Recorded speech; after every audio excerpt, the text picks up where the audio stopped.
I often refer to the Dammion Hurd case as the story I can't get out of my head. I've been reporting on it for over 6 years, and in that time, I've spoken with dozens of witnesses, experts, and fellow journalists about the dynamics of Dammion's final days on Earth. When I talk about Dammion's disappearance and death, I'm usually asked what I truly think happened to the college freshman. It's a question I've wrestled with for longer than I ever imagined. And yes, I have developed my own theories on what happened to Dammion Hurd and who, if anyone, is responsible. From Cold Case Productions, this is Final Days on Earth, The Life and Death of Dammion Hurd. Episode 12, Alternate Theories. I'm your host, Claire Sanema. Thanks for listening. Just a quick note that this episode contains graphic descriptions and language. Audience discretion is advised. When you study a case as long as I have with Dammion's, your Rolodex of sources gets pretty thick. In this episode, we'll meet a few new people, including former professional wrestler Chris Nowinski, who co-founded a brain injury research center. When you change your brain, you change who you are. And Zach Sorensen, a friend of Dammion's at Western, who the police never contacted. Everyone in that town, every student knew that Dammion got killed at that party. We'll also catch up with some old favorites, like Dammion's wrestling teammate, Ryan Pello. When you come out from being knocked out cold and you try and fight people, that means that, you probably got your bell rung a little too hard. And of course, Dammion's dad, Gary Hurd. Maybe it pans out to where there is some physical evidence, there is some irrefutable evidence, some sort of proof that Dammion took his own life. One of my favorite sounding boards for theories about Dammion is my partner in Cold Case Productions, Sharon Richards. Sharon recruited me to the podcast world after reading a magazine article I'd written called The ESD Sex Scandal. The story chronicled a teacher's continued abuse of a teenage girl at an elite private school in Dallas. We ultimately decided Dammion's story was better suited for podcast, and we've been discussing the Colorado case ever since. And then here's another thing I keep thinking about.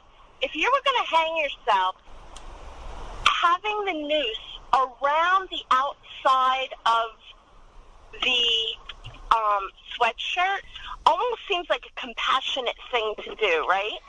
But if you were really going to kill yourself, wouldn't you be concerned that might break your fall and not work? I guess for me, if I were contemplating suicide, I guess the fear of failure would be worse than the fear of pain. Yeah.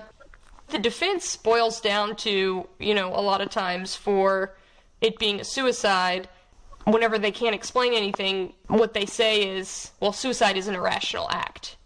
And so it's not rational what they do, how they end up there, what method they use, where they are. It's never rational because suicide is irrational. I don't know. I don't think I agree with that. Yeah. I think sometimes it is, but I think in other times, whether it's rational or not, it's oftentimes really premeditated. As we were honing in on Dammion's story for podcast, Sharon brought up a similar case of a young wrestler who died by hanging while a student at Wagner College in New York. A 2008 article in the Staten Island Advocate reads, "Student's death stuns Wagner College." His friends went on to describe the 20-year-old as, quote, the last person they would have ever pegged as depressed. It was incredible to me that another young wrestler had died in a similar circumstance when it had originally seemed so bizarre and remote.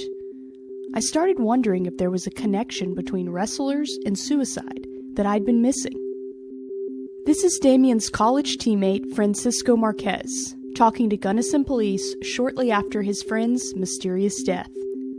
I know a lot of people are saying a lot of the signs don't lead up to what happened, but a lot of the cases, I had a friend that ended up committing suicide on my wrestling team my senior year. I've played a variety of sports my entire life, and I never knew a single athlete who committed suicide. But examples of wrestlers who took their own life just kept coming up. I started looking into risk factors and patterns for wrestlers and suicide. And simply by following the story, I came across something quite unexpected. A 2015 study in the American Journal of Sports Medicine looked at data from NCAA athletic trainers over a 5-year period.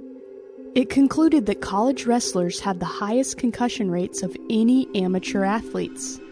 I was pretty surprised by this finding, because typically the conversation about concussions focuses on football players, not wrestlers. Extensive research about football players' concussions have proven that repeated head injuries can have catastrophic results for mental and physical health. CT is chronic traumatic encephalopathy, a neurodegenerative brain disease that all evidence says is caused by repeated brain trauma. According to experts, suicide is the leading cause of death for those with early stages of CTE. While you probably recognize that acronym today from the NFL's concussion protocols, it wasn't always part of the sports world's vocabulary. A big reason that it is at all is because of Chris Nowinski, a former college football player and one-time professional wrestler for WWE. Nowinski is also a proud Harvard graduate. And making his way to the ring, weighing in at 260 pounds, Christopher Nowinski. I had a blast until I got kicked in the head too many times and had to retire from post-concussion syndrome. Chris said he used to hide his injuries. And I lied about how bad I was feeling, that the symptoms wouldn't, the headaches, the sleep problems, the nausea when I got my heart rate up, none of that would go away for weeks. But I kept wrestling because I thought that's what you're supposed to do, be tough. Today, Chris is the co-founder and CEO of the Center for the Study of Traumatic Encephalopathy at Boston University. We spoke in July 2020, about a week after I came home from my trip to Gunnison, Colorado. A lot of people that are rough and tumble, they don't realize it might actually not just be a bump on the head or, seeing stars like in the cartoons, like you could actually do real damage. Yeah, athletes are all taught that if you can continue to compete, you should. If we don't actually teach our children what concussions are, they will never know, and they will never tell us when they have these experiences, because the experiences just seem normal to a child. You get hit in the head, of course your head's going to hurt. You get hit in the head and you can't see for a while, and then it comes back. Well, if it comes back before you see an adult, why would you tell them about that time where you had ringing in your ears or double vision? Because it's irrelevant once you've recovered, and those things recover usually quickly. One blow to the head won't trigger CTE, but repeated head injuries can, especially those left undiagnosed and untreated. And we don't know for each individual how many blows to the head will trigger the disease, just like for any individual we don't know how many cigarettes you can smoke before you get lung cancer. In 2006, Chris Nowinski authored Head Games, Football's Concussion Crisis from the NFL to Youth Leagues. He highlighted damning evidence from Dr. Bennett Omalu about the cause and effect of CTE. Nowinski's controversial book was not immediately well received. When the book came out, a book on complex neuroscience written by a professional wrestler, didn't exactly fly off the shelves. I struggled to get the people to care about it and the news to cover it.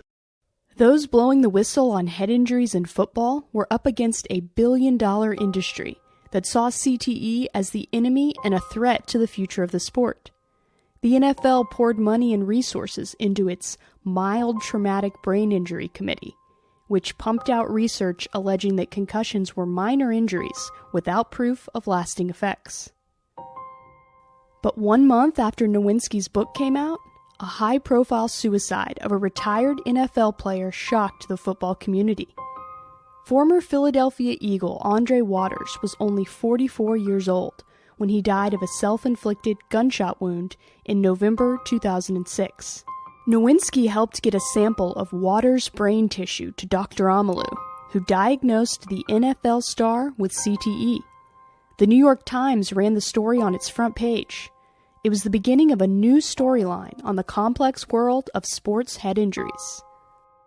players started coming out of the woodwork, letting me know about their problems and their struggles. And I said, this is how we're going to get people to care.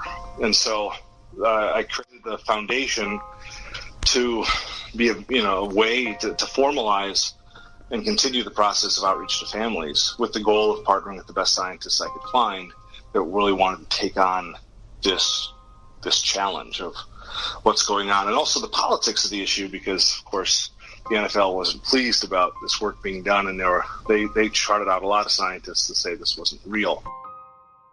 Nowinski co-founded the Center for the Study of Traumatic Encephalopathy with Dr. Ann McKee at Boston University in 2008. But it would take several more years before CTE was truly legitimized. By 2012, the NFL's response to head injuries was on the ropes. Tonight on Frontline, the epic story of football's concussion crisis. We don't know if concussion in and of itself is what causes the abnormalities. A decades-long battle between scientists, players, and the nation's most powerful sports league. We strongly deny those allegations that we withheld any information or misled the players. In the years following Nowinski's book, Head Games, there were a number of high-profile suicides by NFL players. The tragedy of Dave Durson, the possibility of CTE. One of the best NFL players of his generation has died. Junior Seau apparently committed suicide today, and that is again raising questions about the toll taken by heavy-hitting sports. The NFL instituted new concussion protocols in 2013 and settled a $765 million lawsuit with retired players. In 2015, Will Smith played Dr. Bennett Omalu in the movie Concussion, bringing the CTE conversation fully mainstream, at least for football players. Remember the study I told you about at the beginning of this episode? The one that got me started down the CTE path as a potential component of Dammion's story? That 2015 study in the American Journal of Sports Medicine concluded that college wrestlers have the highest concussion rate of any amateur athletes. Considering wrestlers' high concussion rate, I wondered why football players were at the forefront of the conversation about CTE. So I asked Chris Nowinski about it.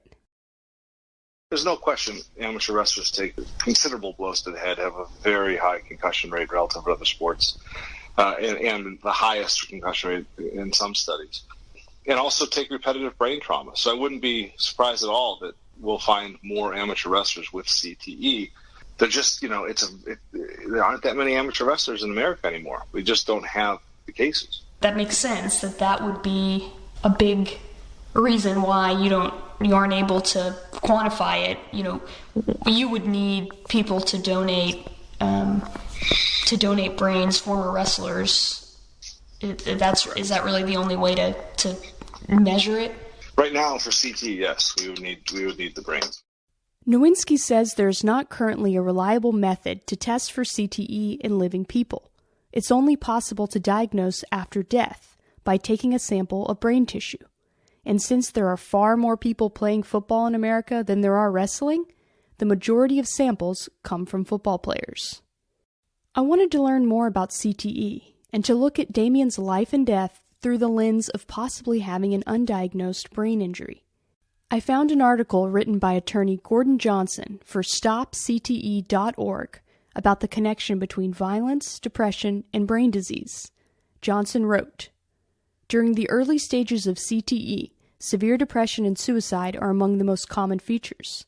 CTE is the perfect storm for suicide, as it synergistically combines the following traits in a despondent individual: depression, anxiety, paranoia, reduced impulse control, behavioral extremes that can often be violent, and despair." I told Nowinski about Dammion's background, the fact that he'd wrestled since he was 4 years old, and that in the days leading up to his death, his behavior had included aggressive, impulsive decisions and increased drug use. His fight with Anthony Rios and the fact that Dammion might have been using acid for the first time especially stood out to me. So when I look at the different side effects of brain trauma, I start to see how he, potentially fits that profile.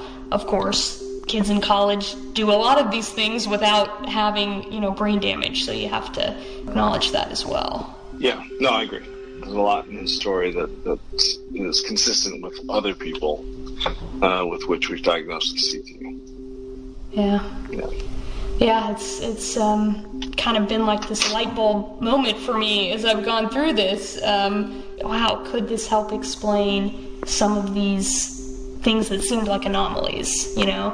People talked about him, Dammion, being the nicest kid and the happiest kid, and then you talk about, the months and weeks leading up to this event, and they say, well, he'd started to get in a lot of fights. He punched a refrigerator. That was weird. They remembered him doing these really aggressive, violent things that he normally did not do outside of, the wrestling gym. And so all those little things started to sort of stick out in my mind as, well, maybe he wasn't, himself at this time in his life. Right.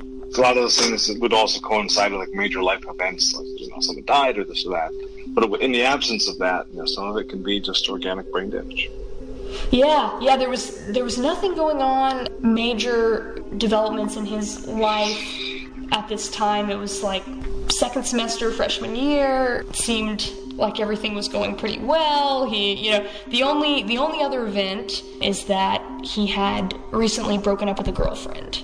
That is true. She had broken up with him. He was talking to other girls, and, some people said, like, oh, he wasn't, he was totally over it. He was dating this other girl, and other people said, like, oh, no, he was still in love with her, and, he wasn't over it. But it's hard with young kids and dating. I mean, that kind of stuff happens all the time, and plenty of people get broken up with every day and don't commit suicide. So it's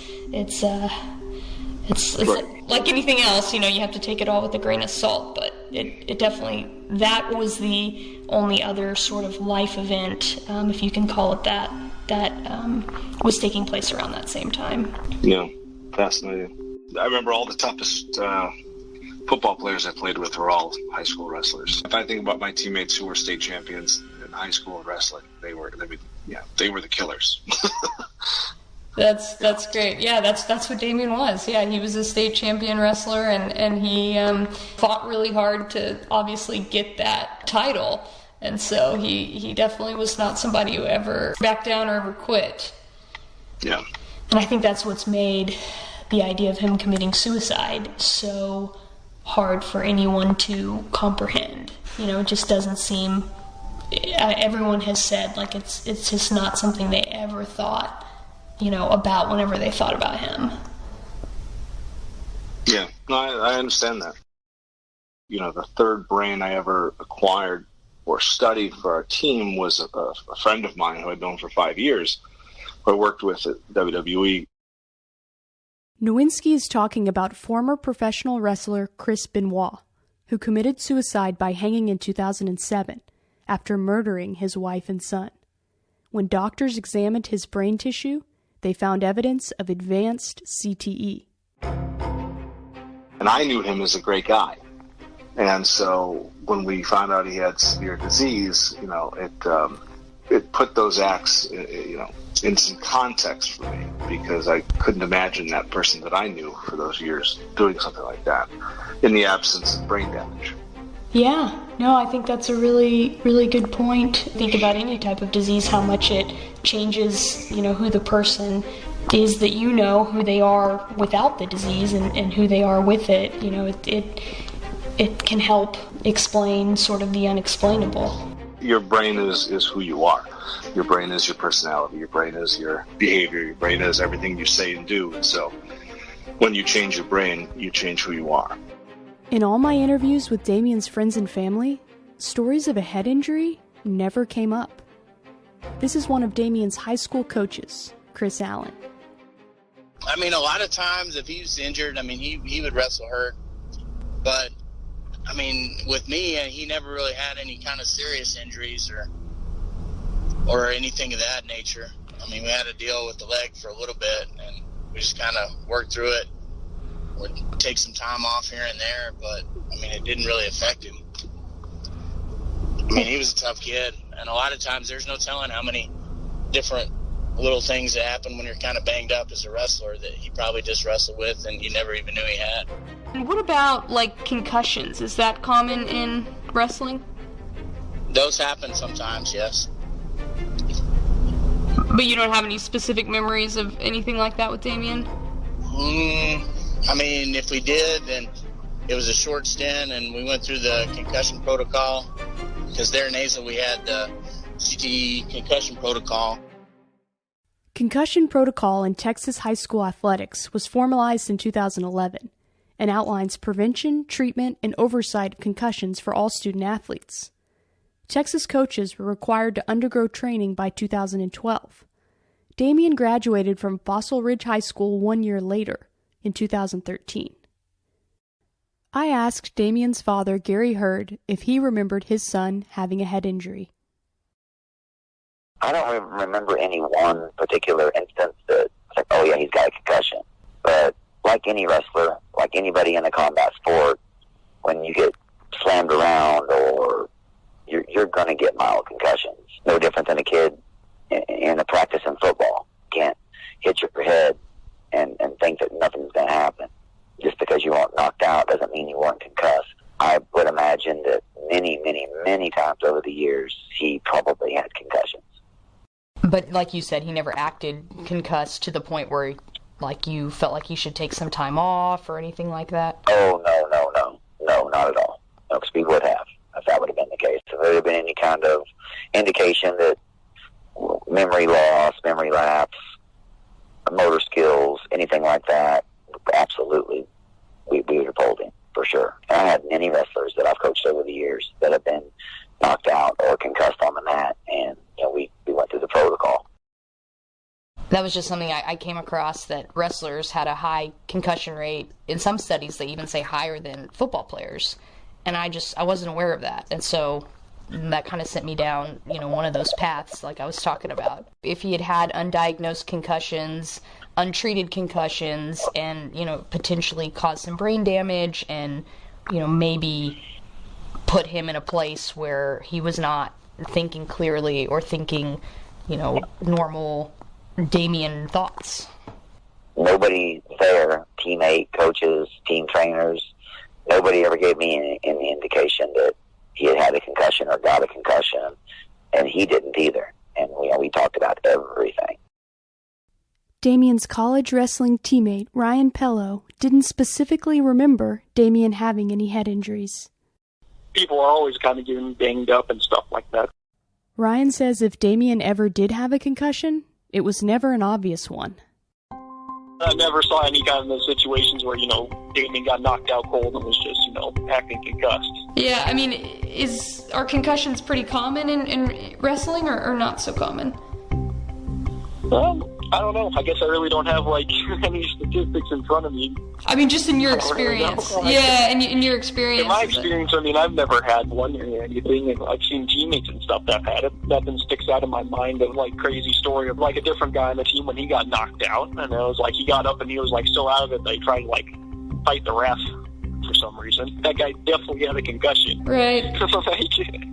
Like when you come out from being knocked out cold and you're trying to, fight people, that means that, you probably got your bell rung a little too hard, So you've seen that happen? You've seen people do that, or you're just giving a hypothetical?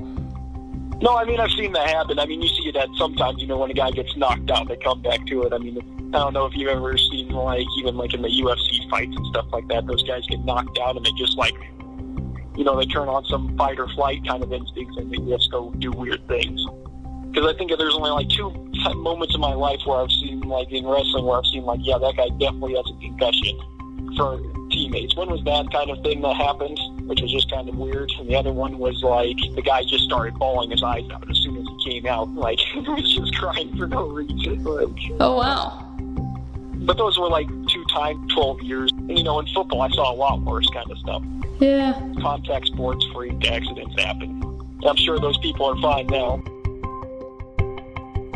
Claire Sanamaw here. Do you ever get that feeling late at night that you're not really alone? When Simply Safe Home Security's founders, Chad and Eleanor Lawrence, designed their first security system in their kitchen, they did it for a very personal reason. Their friends had just had their home broken into.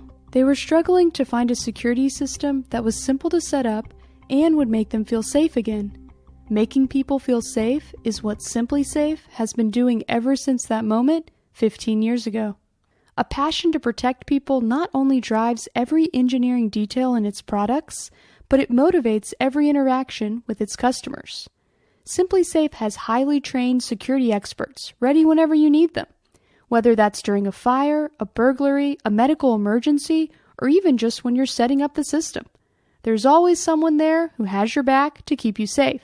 To learn more about how Simply Safe can help protect you and your family today, visit simplysafe.com/finaldays to customize your system and get a free security camera. That's simplysafe.com/finaldays. Final Days on Earth is sponsored by BetterHelp Online Therapy. As we begin to see the light at the end of the COVID tunnel, a lot of people are still feeling down and emotionally out of sorts. You may not feel depressed or at a total loss, but if you're feeling a little bit off or your relationships are suffering, that could be a sign you should talk to somebody. Whether you're feeling anxious, you're struggling in your career, or you're having trouble sleeping, online therapy can help. Visit betterhelp.com/finaldays and fill out a questionnaire. BetterHelp will assess your needs and match you with a professional, licensed therapist. You can start communicating in under 48 hours with your therapist via secure weekly video, phone, or even live chat sessions. BetterHelp is committed to facilitating great matches, so it's easy and free to change counselors if you need a better fit. Online therapy is convenient and more affordable than in-person therapy. Plus, our listeners get 10% off their first month of online therapy at betterhelp.com/finaldays. That's betterhelp.com/finaldays. In this podcast series, we dive deep into many unforeseen scenarios. So as you know, the unexpected does happen. If a medical emergency arises, an Air Medcare Network membership protects your family and your finances. Air Medcare Network crews provide air medical transport to the nearest and most appropriate trauma center. And as a member, you'll never see a bill for that flight. That's right, members never pay a dime for transport when flown by an AMCN provider. Health insurance may not cover the full cost of emergency medical air transport, so this is an important membership to have. It covers everyone in your household for just pennies a day. And right now, my listeners get up to a $50 Amazon or Visa e-gift card when you join. Be prepared with an Air Medcare Network membership. Visit airmedcarenetwork.com/final and use offer code FINAL. In my research on CTE and its possible connection to wrestling, I came across another case from 2014 involving a college wrestler and football player named Costa Karageorge. The parallels with Dammion's story jumped out at me. This is a quote from an article in the New York Times. On the last night of Karageorge's life, he went to a party with his girlfriend and a football teammate. I found out that, like Dammion, Karageorge was also missing for 4 days before his body was found in an unusual location. Karageorge was inside a dumpster with a single gunshot wound to the head. But there are also several stark differences when comparing Costa Karageorge's death to Dammion Hurd's. Karageorge had reported 15 concussions in his career as a wrestler and a football player. In the hours before his death, Karageorge sent goodbye texts to his loved ones. His brain tissue was sent to Boston University, where Dr. Ann McKee diagnosed the 22-year-old with stage 1 CTE. Here again is Chris Nowinski. We have a brain bank full of these stories. CTE can affect people of all ages. For the young people, we do find CTE in about half. And then the other ones, we may not find CTE, but we do find brain damage, some measure of brain damage in most. Whether or not it was the cause of their demise, we can't say, but families are very good at guessing when they've lost a loved one that they had CTE. Dammion's dad, Gary, doesn't think his son had an undiagnosed brain injury, but he is open to exploring all the possibilities.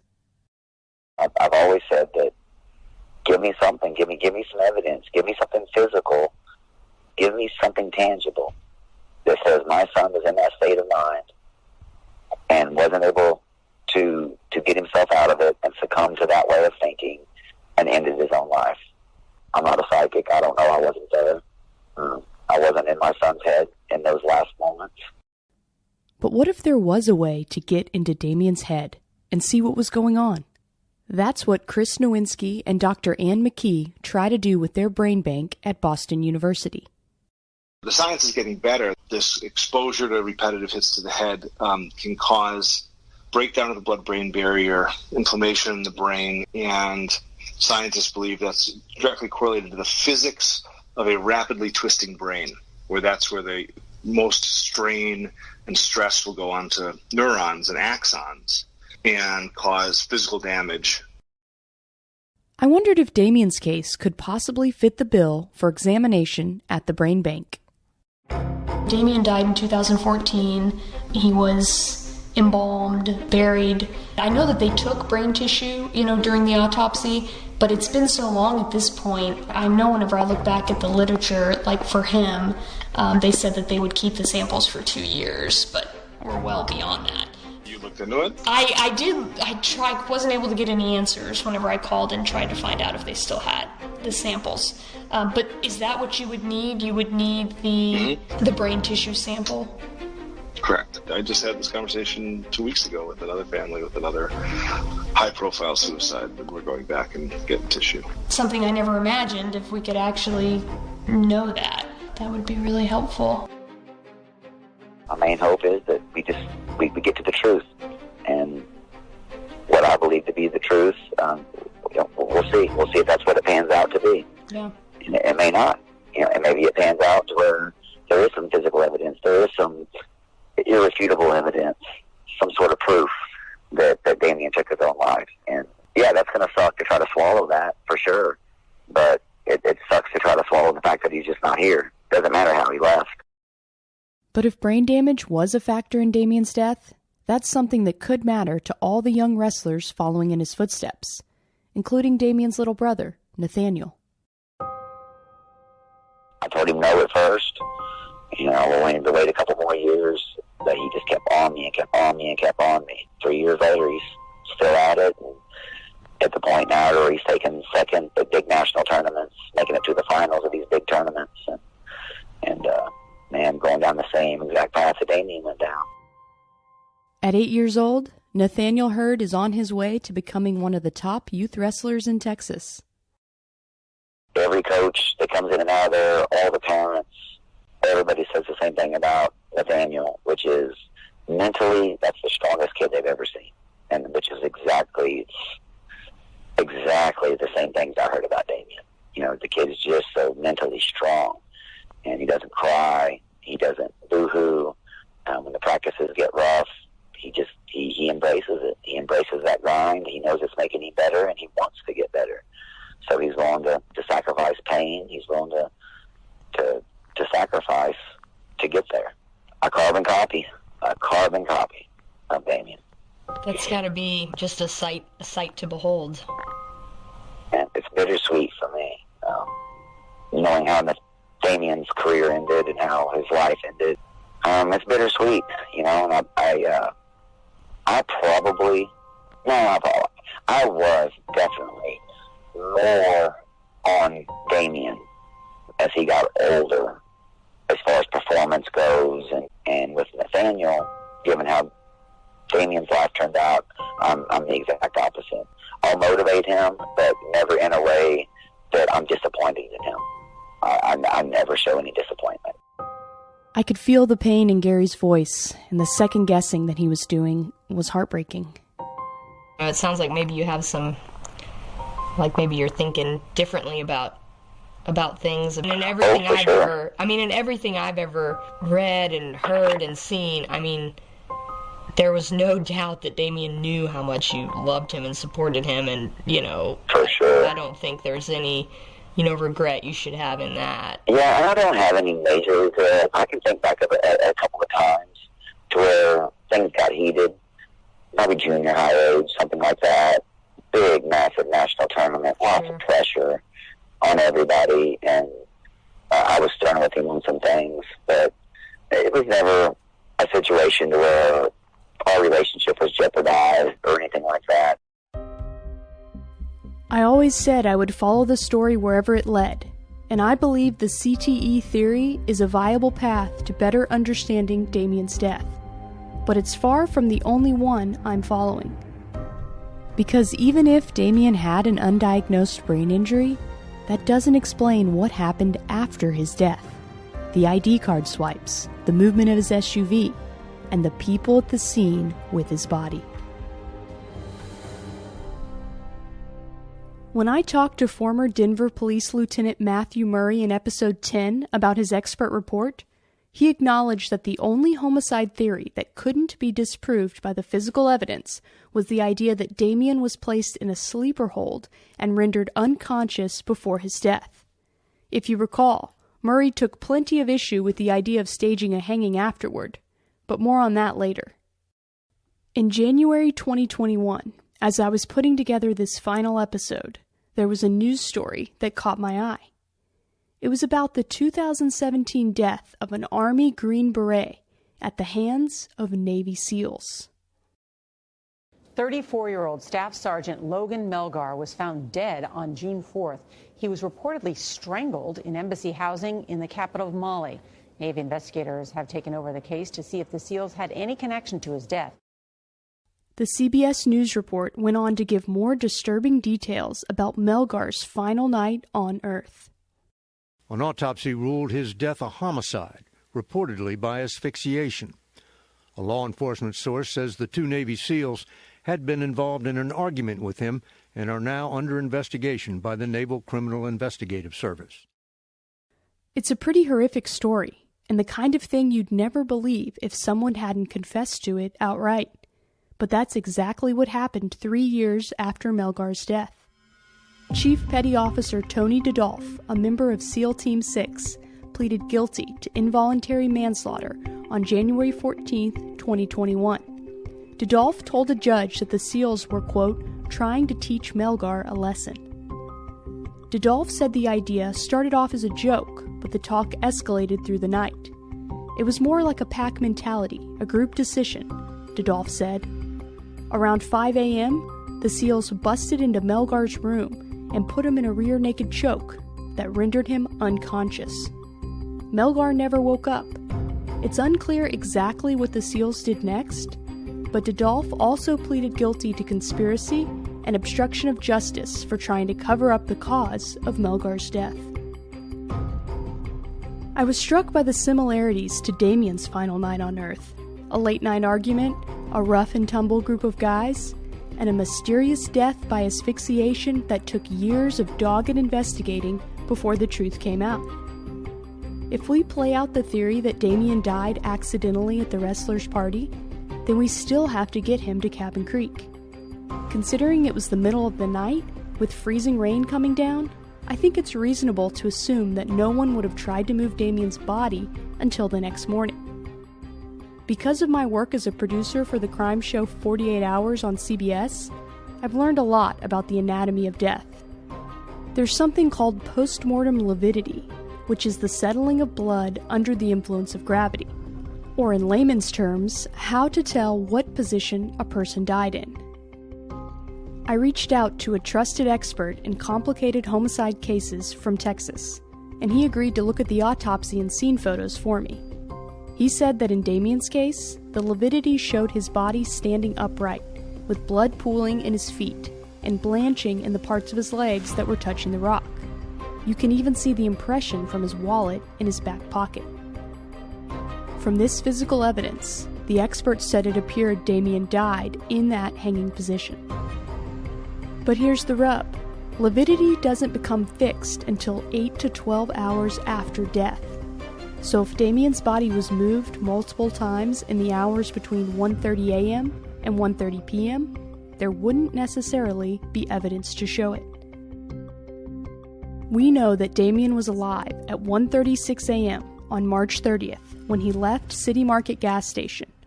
What he did and where he went for the next 12 hours is still a mystery. But by 10 a.m., hiker Linda Nienhauser sees Dammion's car at Cabin Creek, and she first remembers seeing his body on the ridge at 1 p.m. On that ridge there, it looked like a person standing up, camouflage jacket, and I thought this person was looking my direction, and I thought I saw another individual squatted down to the right of that. The first time I talked to you, you said you thought they might be looking through binoculars? Yeah. There were 2 bicycles tied to that post when I was going in.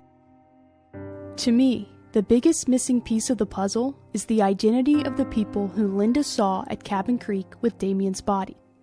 Considering she saw a white truck and 2 bicycles with fresh tracks in the snow, I think the most logical conclusion is that 2 people were there with Dammion's body on Sunday, March 30th, 2014. If you recall, Murray said that he felt it would have been nearly impossible for only one person to have put Dammion's body in a noose. And he also said he had never witnessed or investigated a suicide where other parties were present. The victim's car was the only vehicle at the scene. If this were a homicide, then there would have to be a second vehicle, or the murderer killed the victim and then left his vehicle to walk back to town. If there was a second vehicle, then the killer and the victim would have had to travel to a remote location via separate cars, or numerous parties were involved in the plot, and then the killer left the victim and his vehicle. Because the medical examiner didn't attempt to determine a time of death, we don't know if Dammion died closer to when he got gas at 1:30 a.m. or if it occurred sometime in the next 12 hours, when Linda reported her sighting at Cabin Creek. As the saying goes, dead men tell no tales, and it occurred to me that having access to Dammion's cell phone would be the next best thing to talking to him.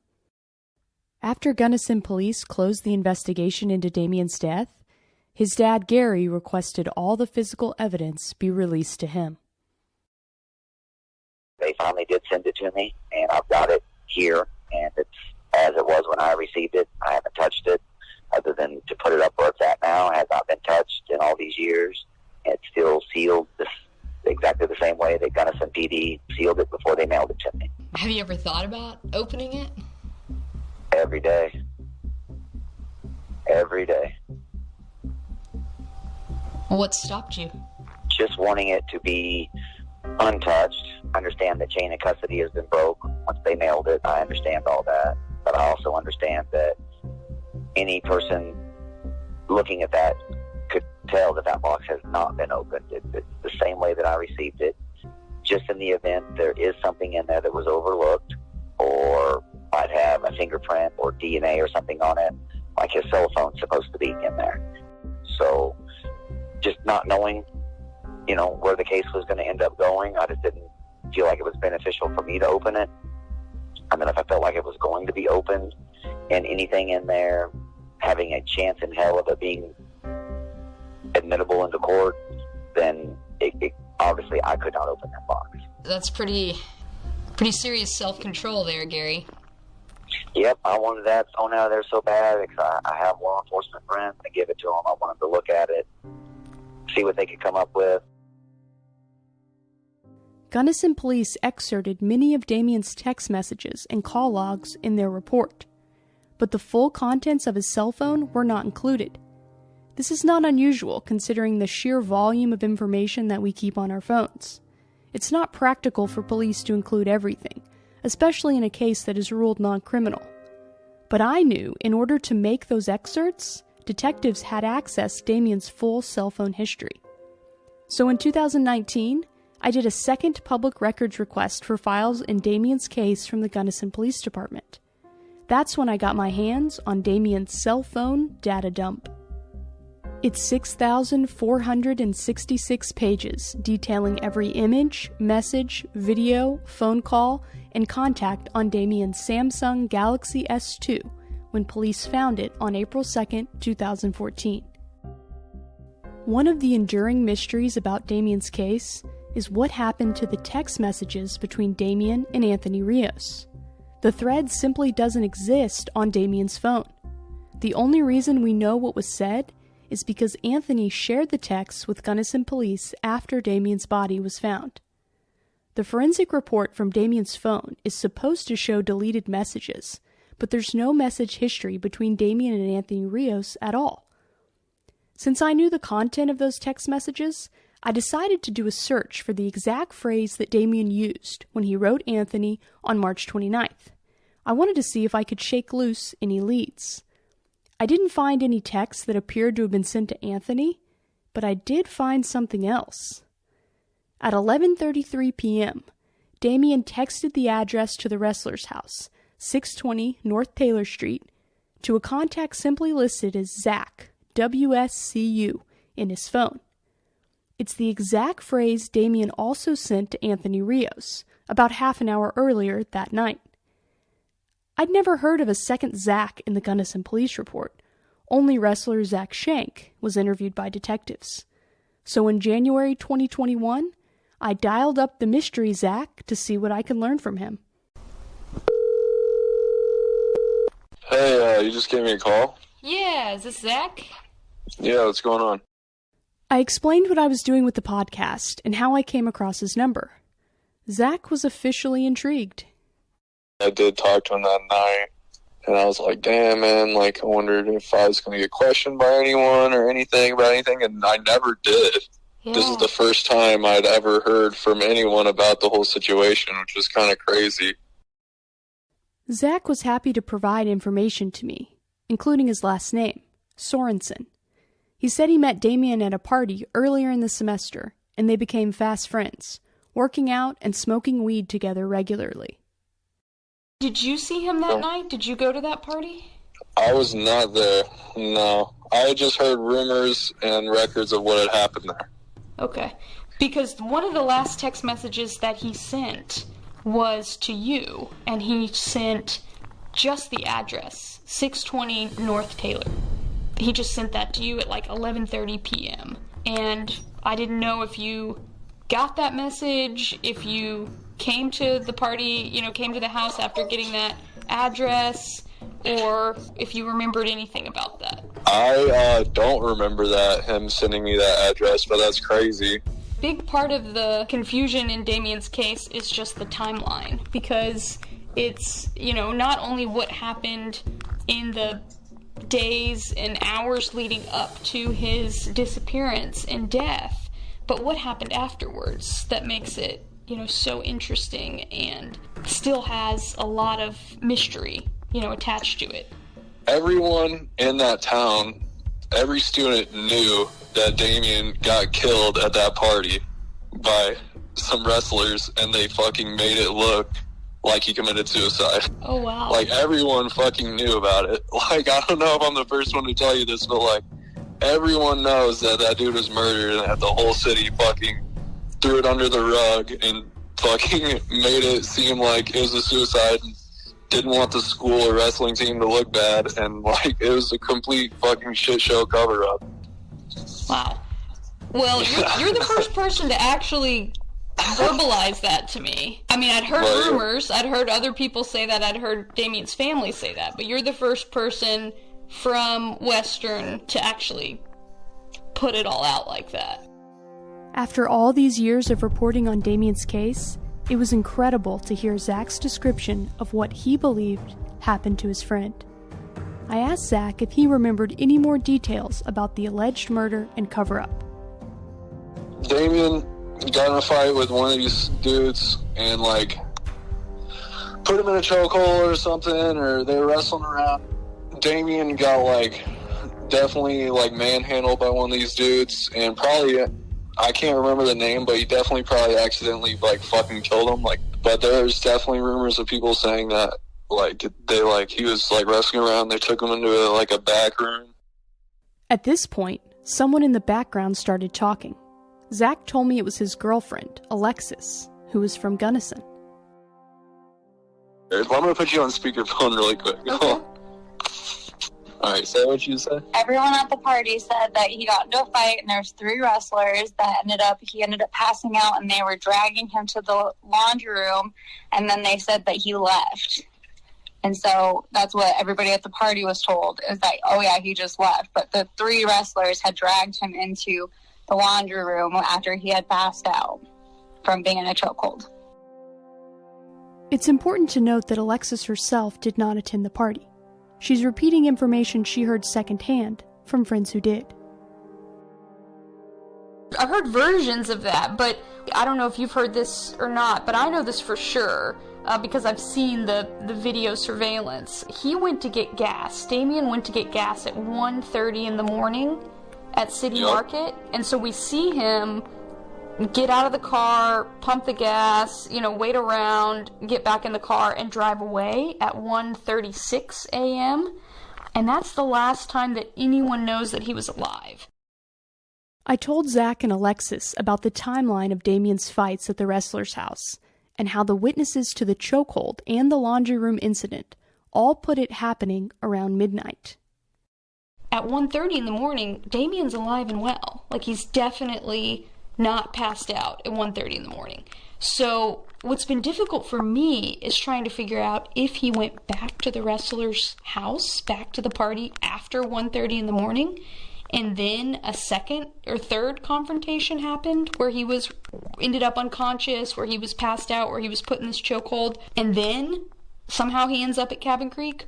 Or the police have said that after 1:36 a.m. when he drives away from that gas station, their position is that he drives to Cabin Creek at that point and commits suicide by hanging himself in the middle of the night, which all of it is bizarre, right? But the biggest problem for me is trying to understand, where did he go after he got gas? Did he go to Cabin Creek?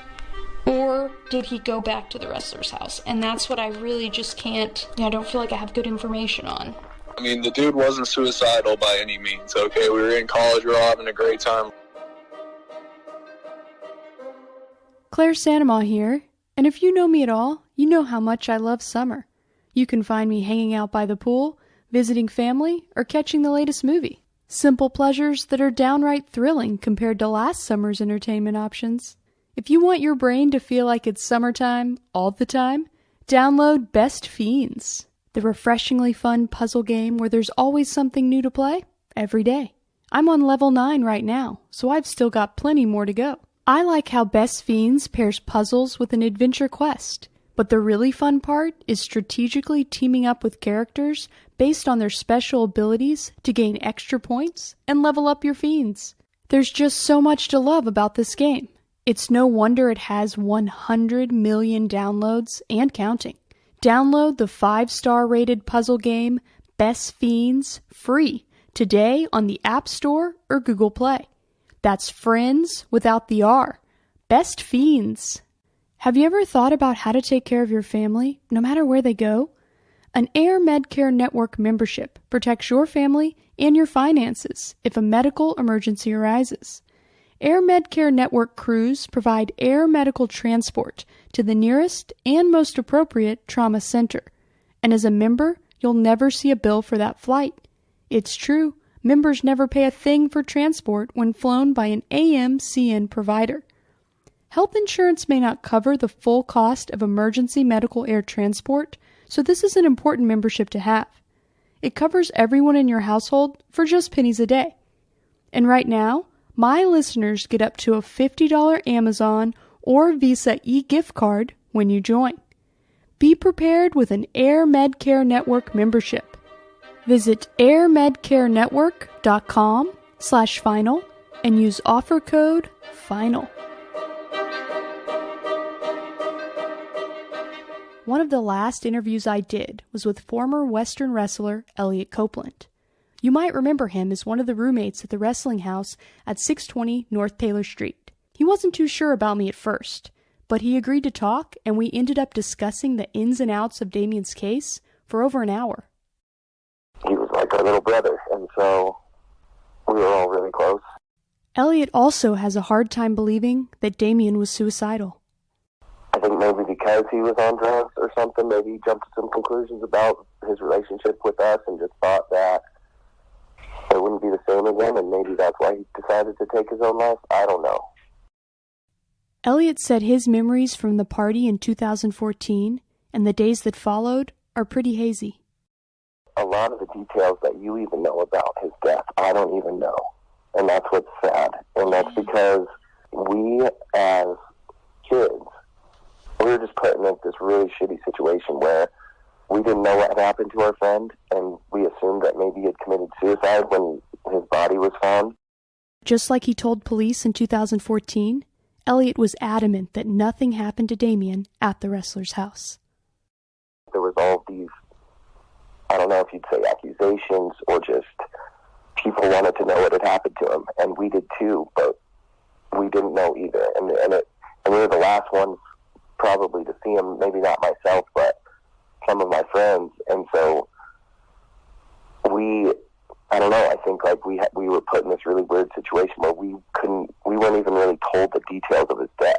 Maybe we could have gotten more closure if we would have known the details of his death a little bit more, or if it was something that we had talked about more amongst ourselves, but we didn't really. I don't know why. Most of our conversation was Elliot asking me questions about what I knew from my reporting. Did they ever figure out who he bought the drugs from? Considering Zach knew about Dammion's drug use, I was curious if he thought that could have had any bearing on why the freshman went to Cabin Creek. Do you know if Dammion was he selling weed and other drugs? Was that something that he did? I don't think so. No. He's like more to just like buy a little bit and just do it. He would never, if he did, like maybe he'd just like get it for him and a friend or something. Why? What's up? Yeah, just the idea that he could have gone to that location to possibly sell drugs and maybe... Oh, hell no. Drugs were sold out in the open all the time. Like, that shit you wouldn't drive out into the middle of nowhere to, like, meet someone to sell drugs. Like, we would just come over to my house, bro. And I'm just gonna put it out there, like, Gunnison is a wild place. Like, there's a lot of things that go on there that, like, wouldn't go on anywhere else. In Zach's mind, his friend was murdered, and the people responsible have skated by for over 6 years with no consequences. And then we kept just, like, being like, wow, these guys really did just get away with this shit.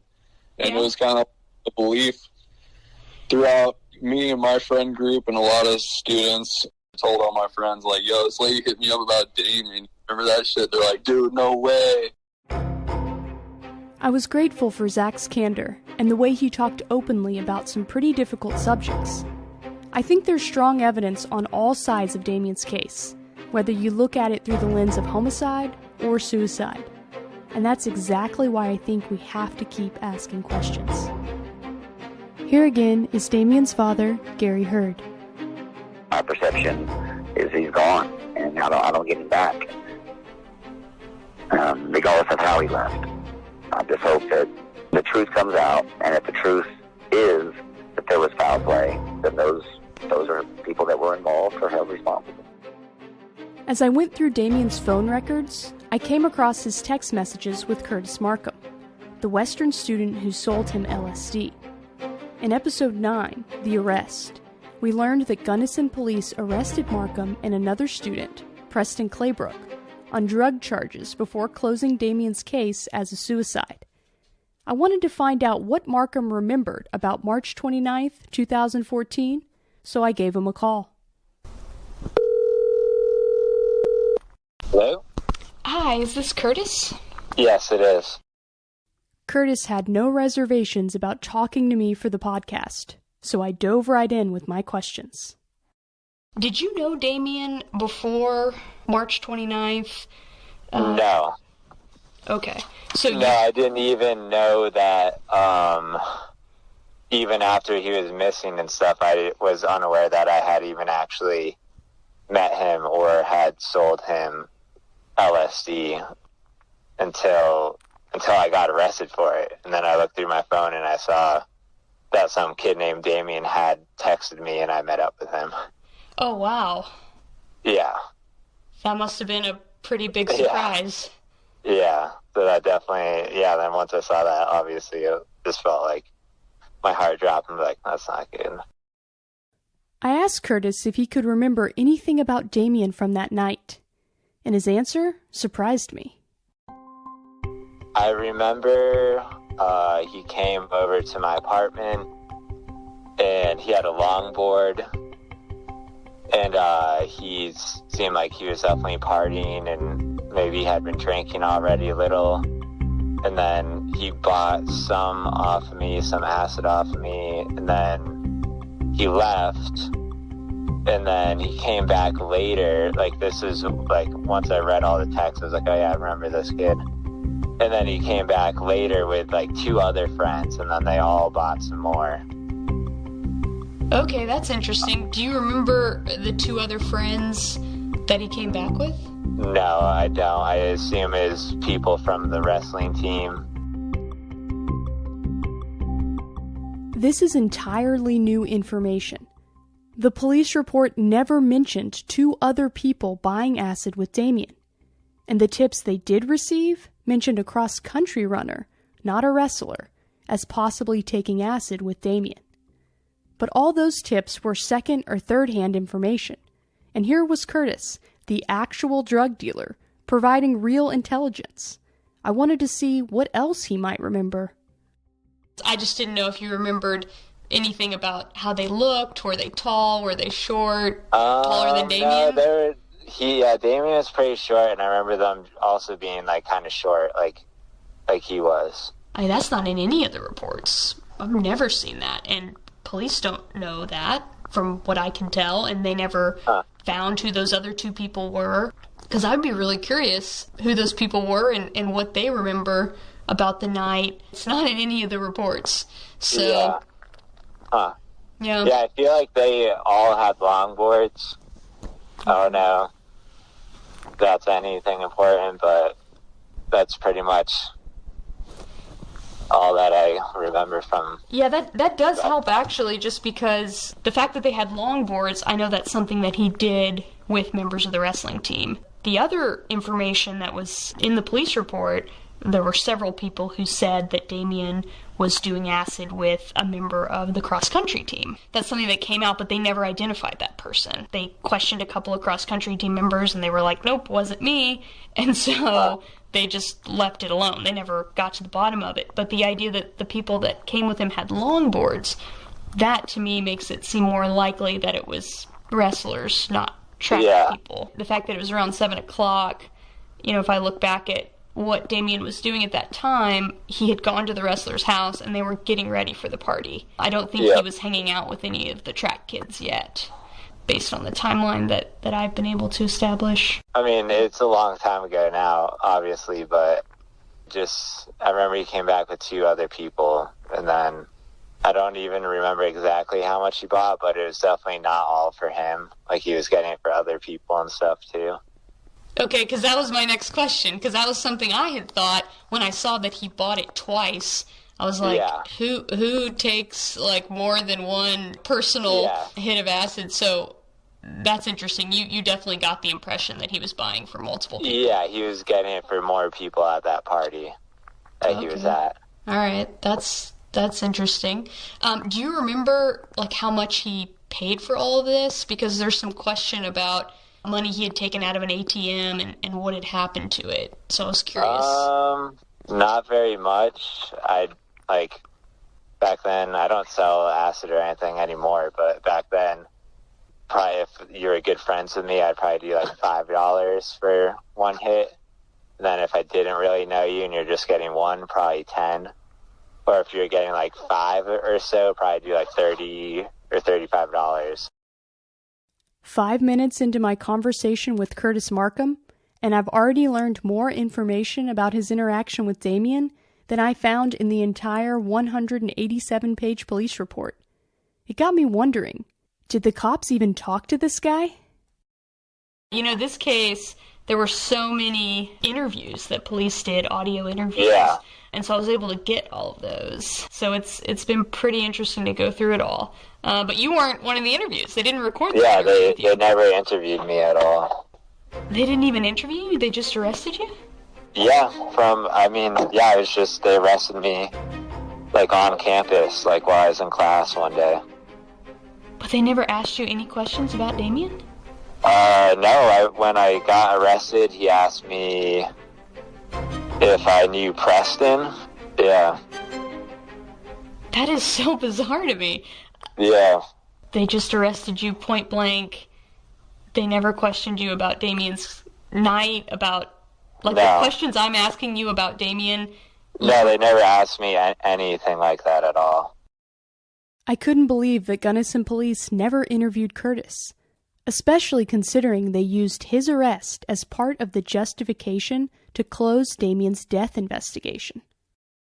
I thought for sure they interviewed you and talked about Dammion and that they just didn't record it because they did that quite a bit.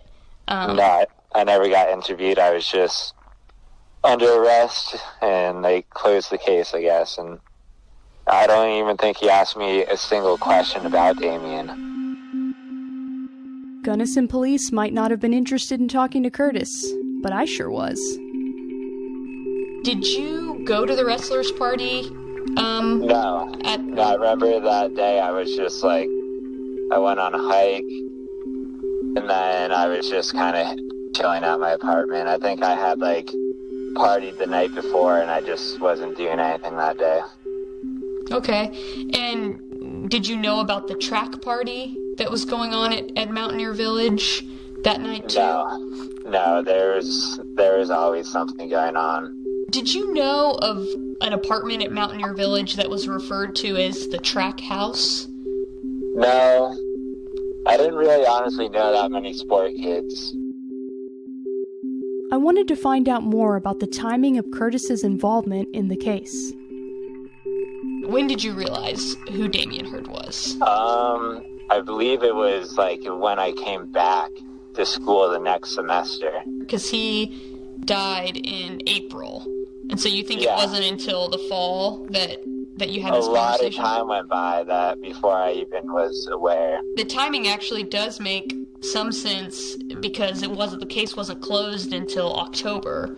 So, yeah, that's when I got arrested. It's interesting to me that Curtis Markham and Preston Claybrook didn't get arrested until October, when we know Gunnison police had information about the drug sale shortly after Dammion's death in April. If they wanted to arrest me, they would have done it a lot sooner than that was 6 or 7 months after it happened. And they must have known that I had sold him acid probably within a week or so. I would think. You're right. Yeah, they got into his phone early on, and they had those text messages very early on. Yeah. So yeah, the delay is curious. Yeah. Yeah, the whole thing was weird to me. I definitely thought something else has happened, and throughout the years when I remember, I type it in and I look for it on Google to see if anything has resulted in it, but I've never found anything. I also tried to contact Preston Claybrook to request an interview, but couldn't get a hold of him. If you're listening to this podcast, Preston, I'd like to talk to you. We've already covered a lot of ground with Curtis, but he still had another revelation up his sleeve, and it involves the dean of students at Western Colorado and Dammion's dad. According to Curtis, he was just a few credits shy of graduation when he was expelled from Western for getting arrested in connection to Dammion's death. The way they just wrote articles in the newspaper, and the police were making it seem like the death was my fault. Dammion's dad, I believe his name was Gary, reached out to me, and he actually helped me get back into college. And so Gary, Dammion's dad, and then the dean of students, Gary Pearson, so two Garys, both had a meeting with me, and we're both we both don't agree with your arrest, and we both think other things happen, and the Gunnison police are kind of just using me as a scapegoat to close the case. And he had a meeting with the dean, and then they allowed me to come back to the school. I instantly recognized the name Gary Pearson because he was the one who sent out a notice about Dammion's death to Western students on April 2nd, the same day Dammion's body was found. In that statement, Pearson wrote, "Police would like you to know that they are not pursuing a suspect in Dammion's death, and they do not believe anyone is at risk." But according to Curtis, Dean Pearson expressed doubts to him about the case. And a lot of other people at Western felt the same way. There was a survey they did at the school if people thought he committed suicide or if he was murdered, and it was like 95% of people said they thought he was murdered. Popular opinion notwithstanding, Gunnison police closed Dammion's case as non-criminal in October 2014. But that didn't stop the speculation, and Curtis said another Western student's death further fueled the rumor mill. I remember like other things happening too, like someone else that he knew shot himself, or supposedly also in the parking lot next to one of the dorms. And apparently he was friends with Dammion. Curtis is talking about the death of Daniel Posner, a Western lacrosse player who died of a gunshot wound to the head in November 2014, a few weeks after Dammion's death was ruled a suicide. Daniel and Dammion texted the night of March 29th. The last message Dammion sent Daniel asked him to come over to the wrestler's house party at 10:35 p.m. It's unclear whether Daniel actually made it over that night. There's a lot to unpack in this conversation with Curtis Markham. We've learned that Gunnison police never interviewed Curtis, even though they used his arrest as the concluding piece of Dammion's death investigation. And that he remembered two people, also on longboards and not much taller than Dammion, coming with him to buy acid. Considering Curtis pled guilty to the drug charges, there wouldn't have been a conflict with him talking to police. According to Curtis, they simply never asked. Curtis mentioned that on March 29, 2014, he remembered going on a hike. That piqued my interest, because none of Dammion's friends had mentioned hiking as something they were into, even though it's Colorado and most people are pretty outdoorsy.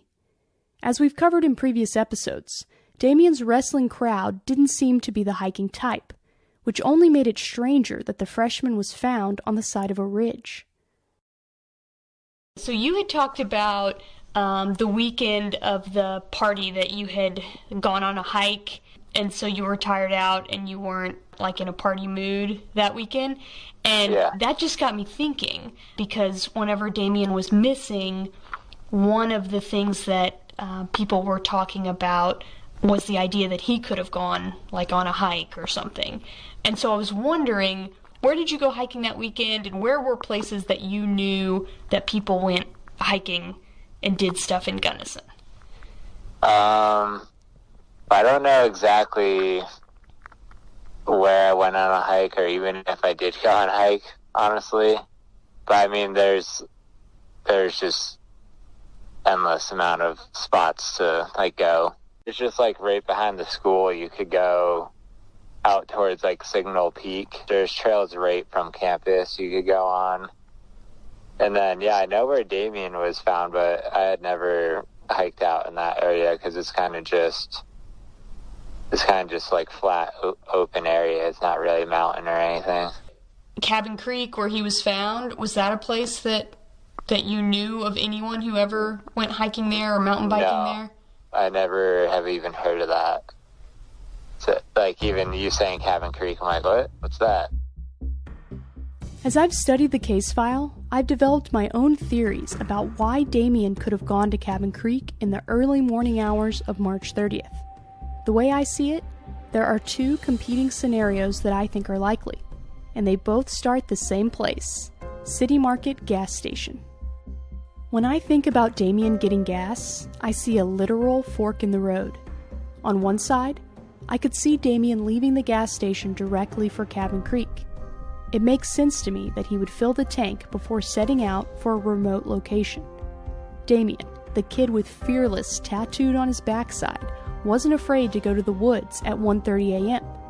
If someone invited Dammion to meet up at Cabin Creek as a challenge after his fight, I don't think he would have backed down from it. But the other fork in the road is the possibility that Dammion returned to the wrestler's house. If Dammion did in fact return to the wrestler's house, then something else had to happen to get him to Cabin Creek. From my time in Gunnison, I learned the Cabin Creek turnoff from Highway 50 is a whole lot more visible and inviting in the daytime than it is in the dead of night. The only evidence we know for certain is that by 1 p.m. on Sunday, March 30th, Dammion's body is hanging from a tree and he's not alone. And I parked the car at the entrance to the Cabin Creek Trail or road. That's hiker Linda Nienhauser, a Gunnison County employee who went to Cabin Creek and saw Dammion's body, his car, and other evidence 3 days before the police did.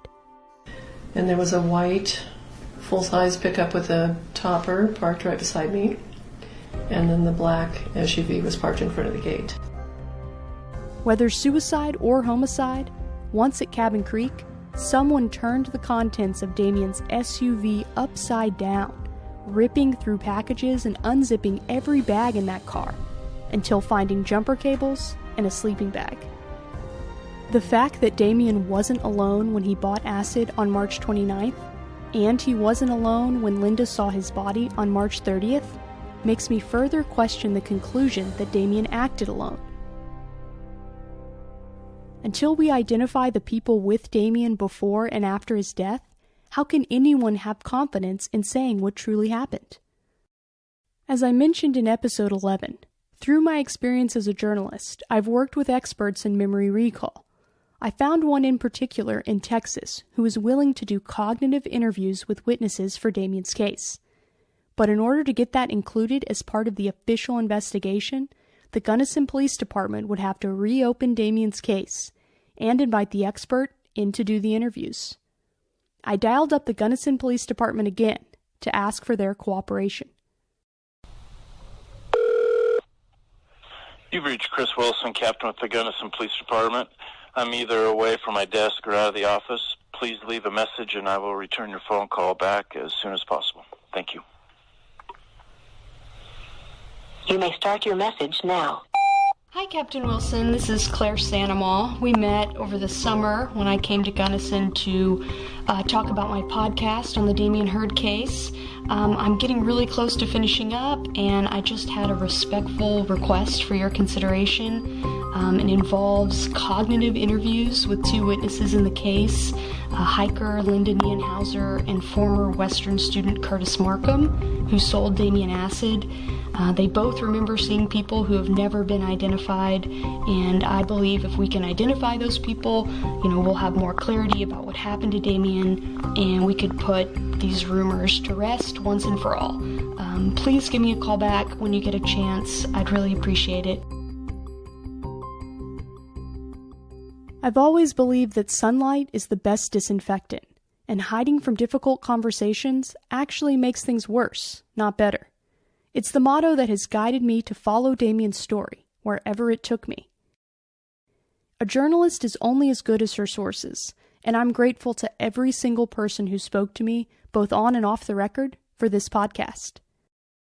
My greatest hope for Dammion's case is that the Gunnison police would take another look at the final days of his life, and reopen the case so that key questions can finally be answered. Until then, I don't think there can be any real closure on the case, and the suspicions and rumors will continue to linger. I believe that Dammion's story deserves an ending, and his legacy deserves to be heard. The first season of Final Days on Earth may be over, but I'm not finished reporting on Dammion's case. I'm continuing to bring in tips and talk to witnesses. I'll release more episodes when I have new information on what happened to Dammion Hurd and who, if anyone, is responsible. If you have any information about Dammion's case, we want to hear from you. Contact us securely at finaldaysonearth.com. Final Days on Earth is recorded in Dallas, Texas for Cold Case Productions in partnership with Podcast One and Live by Live. Each episode is written, reported, and produced by me, Claire Sanamaw. Original theme music composed and performed by Riley Simmons. Songs licensed from PremiumBeat.com are Bending Truth and A Thin Line. Editorial consultant is Lucy Scott of LucyMedia.com. Additional production help from Amber Robinson, Janice Sue, and Elise Weber. Executive producers are Sharon Richards and me, Claire Sanema.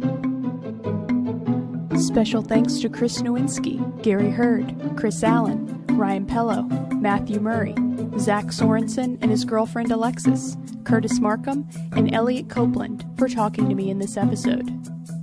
If you like what you heard in this podcast, please review it on Apple and tell a friend about it. Thanks again for listening.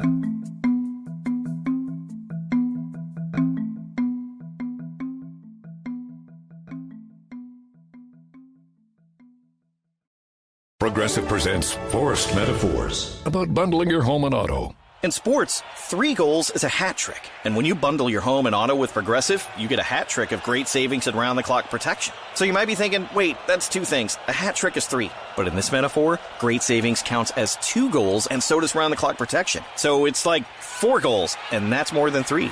It's basic math.